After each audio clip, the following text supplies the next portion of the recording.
79 à 71, 8 points en faveur de l'équipe de Chalon-sur-Saône. Le CSP Limoges n'a donc pas réussi l'exploit de remporter cette Coupe de France de basket cet après-midi sur le parquet du Palais Omnisport de Paris-Bercy. Même si les Limougeaux ne partaient pas favoris, c'est évidemment une énorme déception, car tous les supporters voulaient encore y croire. On regarde le résumé du match préparé par Xavier Riboulet. Le paradoxe d'une équipe reléguée en Pro B, finaliste de la Coupe de France, a trouvé ses limites cet après-midi à Bercy. Face au troisième de la saison régulière, Limoges a fait illusion une mi-temps, mais Limoges a aussi touché du doigt ses grandes faiblesses de l'année, son collectif inexistant, pour ne pas dire pathétique. Et sans l'adresse de Height en début de match, les coups de folie de Taylor, Chalon tendu par l'enjeu se serait sans doute bien plus vite mis à l'abri. Mais une finale de Coupe de France reste un match à part, et si l'enjeu tue le jeu, c'est le CSP qui prend un meilleur départ pour mener 22-18 à la fin du premier quart-temps.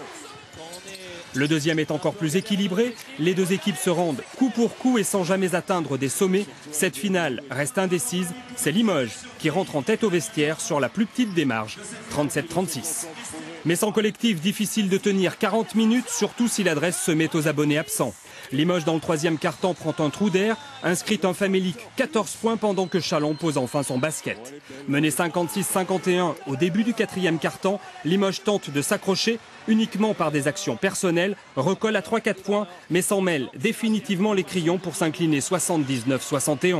Chalon décroche son premier trophée, Limoges une fois de plus rentre bredouille de Bercy. Le temps maintenant est à la reconstruction. Et nous reviendrons dans un instant sur cette rencontre avec une page spéciale en direct de Paris-Bercy avec Éric Poussard et ses invités, notamment Frédéric.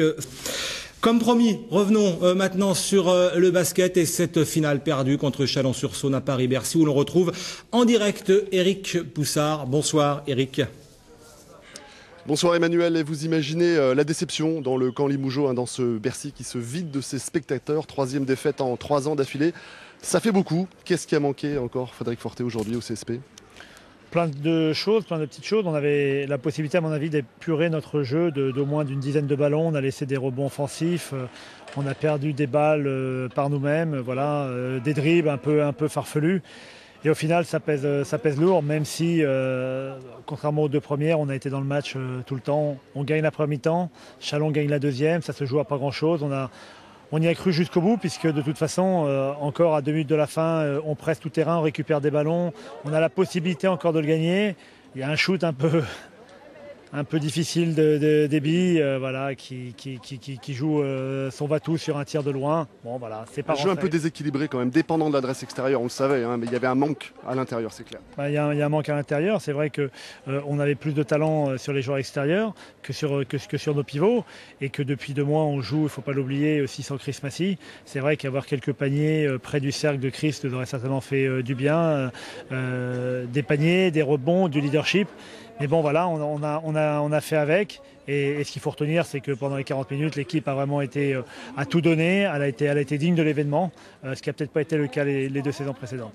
On va justement écouter la réaction des joueurs du CSP, forcément très déçus. Une équipe capable, mais qui pète un peu les plombs sur la fin.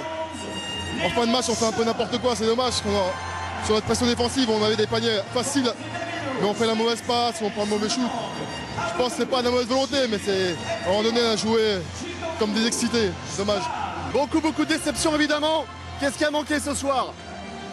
La tête, je pense qu'on a été stupide sur les 10 dernières minutes. On a dominé les 3 quarts du match, mais les 10 dernières minutes on n'est pas dedans, donc voilà. Grosse déception évidemment, très grosse déception. Et bien sûr, il y avait la place pour passer là. Ouais, on était venus ici pour gagner, mais bon, c'est comme ça. C'est chiant au bout d'un moment de venir ici, de tout donner, machin, et de perdre la finale comme ça, quoi. C'est vrai que les autres finales qui ont été menées avec Limoges, on avait pris un petit éclat quand même, c'était moins serré.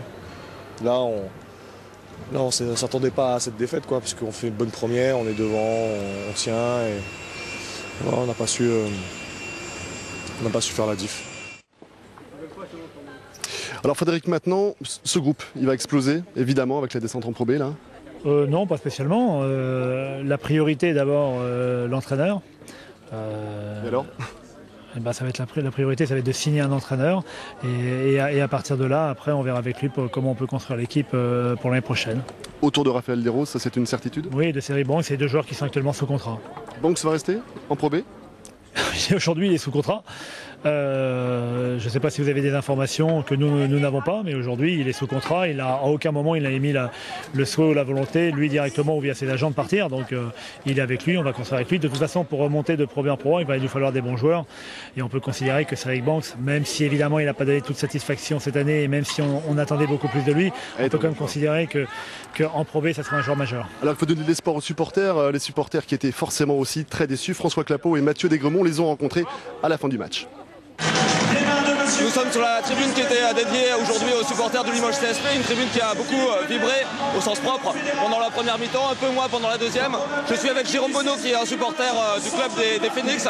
Jérôme, est-ce que l'équipe aujourd'hui était à la hauteur de l'équipe de fin de saison que vous attendiez? Pas tellement, puisque aujourd'hui offensivement elle a eu du mal à se trouver et au lieu de s'appuyer sur une grosse défense, notamment en deuxième mi-temps, elle a continué à complètement déjouer et du coup ils n'ont pas réussi à revenir et ça c'est dommage. Finalement vous avez assez vite compris l'issue de la rencontre? Non, parce qu'on y a quand même cru au moins jusqu'à 5 minutes de la fin et quand Châlons a pris 5-6 points d'avance, là on sentait que ça allait être difficile, sachant qu'on défendait moins bien, on prenait pas de rebond et là c'était dur là. Est-ce que vous serez toujours là l'année prochaine? Bien sûr, plus que jamais, on sera toujours derrière eux quoi qu'il advienne. Merci beaucoup Jérôme. Donc le retour en bus sera un peu plus calme que l'aller avec sans doute un vrai sentiment de déjà-vu. Alors les supporters seront là l'an prochain, ils l'ont dit. Vous aussi, 3e défaite en 3 ans, c'est quand même très très dur à supporter, j'imagine, quand on est président d'un club. Oui, c'est pas facile. Aujourd'hui, ce qu'il faut faire, c'est quand même analyser ce qui s'est passé tout au long de la saison. Tout n'est pas à jeter. Il y a eu des points positifs. On voit que depuis 2 à 3 mois, l'équipe est capable de jouer tout le monde. La seule chose, c'est que le calendrier est extrêmement difficile. Ça arrive un petit peu tard dans la saison. Et que ça arrivait certainement un petit peu tard dans la saison. Merci beaucoup Frédéric, malgré cette défaite. Bon courage. Et puis rendez-vous pour construire l'équipe de Pro B en tout cas. Merci à vous. Merci Eric, merci Frédéric Fortet. Voilà ce que l'on pouvait dire sur cette finale. Nous y reviendrons évidemment demain dans nos éditions de midi et de 19h. On passe maintenant